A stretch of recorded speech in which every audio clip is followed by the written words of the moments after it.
अखंड मंथन के सभी दर्शकों को नमस्कार। मैं हूं शेखर त्रिपाठी और आप देख रहे हैं हमारा भविष्यवाणियों का कार्यक्रम कालचक्र।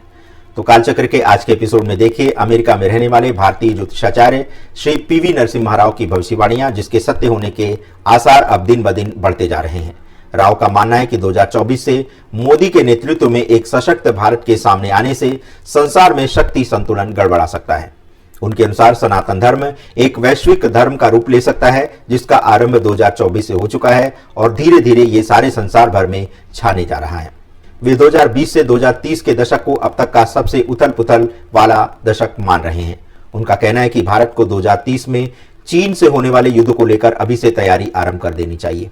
राव कहते हैं कि भारत को यदि विश्व युद्ध में विजयी होना है तो उसे अभी से कई मित्र देशों के साथ गठबंधन बनाना भी आरंभ कर देना चाहिए, लेकिन वे 2024 में किसी बड़े जानमाल की आशंका से इनकार नहीं करते हैं। उनका मानना है कि 2024 में संसार भर के देशों में आर्थिक युद्ध छिड़ने वाला है। राव कह रहे हैं कि आने वाले समय में लोग धर्म को लेकर सवाल पूछेंगे और धीरे धीरे नास्तिक बनने लगेंगे। उनका कहना है कि भारत में लोकसभा चुनाव के दौरान धार्मिक दंगे भड़क सकते हैं, अतः सभी को अभी से सावधान रहना चाहिए और किसी के बहकावे में नहीं आना चाहिए। विपक्षी दल मुस्लिम वोट बैंक को मजबूत करने के लिए मोदी की मुस्लिम विरोधी झूठी छवि पेश करेंगे ताकि वोटों का ध्रुवीकरण किया जा सके। वे आने वाले समय में चीन को एक बड़ी चुनौती के तौर पर भी देख रहे हैं और उनका कहना है कि भारत को अभी से चीन से प्रतिस्पर्धा करने और उसे चुनौती देने की रणनीति पर काम आरंभ कर देना चाहिए। श्री राव का यह भी कहना है कि मोदी को भारत का तीसरी बार पीएम बनने के लिए बहुत संघर्ष करना होगा और भारत ही नहीं बल्कि संसार भर की भारत विरोधी शक्तियों से उन्हें मुकाबला भी करना होगा। वे तीसरी बार पीएम बन तो जाएंगे, किंतु कार्यकाल अधूरा रहेगा। वे या तो सक्रिय राजनीति से संन्यास ले लेंगे या फिर राष्ट्रपति बन जाएंगे। श्री राव 2026 या 2027 में यूपी के सीएम योगी आदित्यनाथ को भारत का प्रधानमंत्री बनते हुए देख रहे हैं। योगी के नेतृत्व में ही वे भारत को हिंदू राष्ट्र में परिवर्तित होते हुए भी देख रहे हैं। उनका कहना है कि तीसरे विश्व युद्ध के बाद भारत 2031 तक विश्व की अगली महाशक्ति बन जाएगा।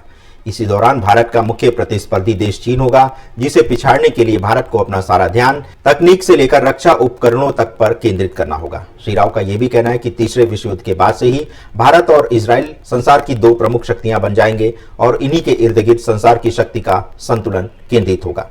2040 तक उन्होंने भारत को संसार का नंबर 1 देश होने की संभावना भी व्यक्त की है। इसी के साथ 2040 में वे पाकिस्तान का विभाजन होता हुआ भी देख रहे हैं। उनके अनुसार इसी कालखंड में पाकिस्तान का एक भाग भारत में भी मिल सकता है। श्री राव का अनुमान है कि 2040 तक इस्लाम का अंत हो जाएगा, लेकिन इस्लाम के अंत से पूर्व कई दशकों तक संसार भर में अराजकता फैली रहेगी और मध्य पूर्वी देशों के बीच आपसी कलह होगी, जिससे वे कमजोर होंगे और मजबूत इब्राहिम धर्म वाले देशों में तनाव बढ़ेगा, नास्तिकता बढ़ेगी और अगले 2 दशकों में सभी धर्मों के लिए मुख्य खतरा बन जाएगी। लेकिन हिंदू धर्म के वैज्ञानिक मूल और नास्तिकों को भी संतुष्ट करने की क्षमता के कारण इसके बढ़ने की आशा की जाती है।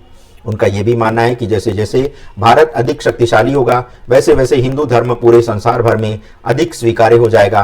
यद्यपि उनका यह भी कहना है कि हिंदू धर्म की स्वीकार्यता से पहले संसार भर में नास्तिकता बढ़ेगी और उसी के बाद हिंदू धर्म को लोग स्वीकार करने लगेंगे। तो प्रिय दर्शकों, आज के कालचक्र के एपिसोड में बस इतना ही। मिलते हैं कालचक्र के नए अंक में कुछ नई जानकारियों और भविष्यवाणियों के साथ। तब तक के लिए हमें अनुमति दें, किंतु जाते जाते हम आपसे अनुरोध करेंगे कि यदि आपको चैनल का कंटेंट अच्छा लगता है तो इसे लाइक, शेयर और सब्सक्राइब करना मत भूलिएगा। धन्यवाद, नमस्कार।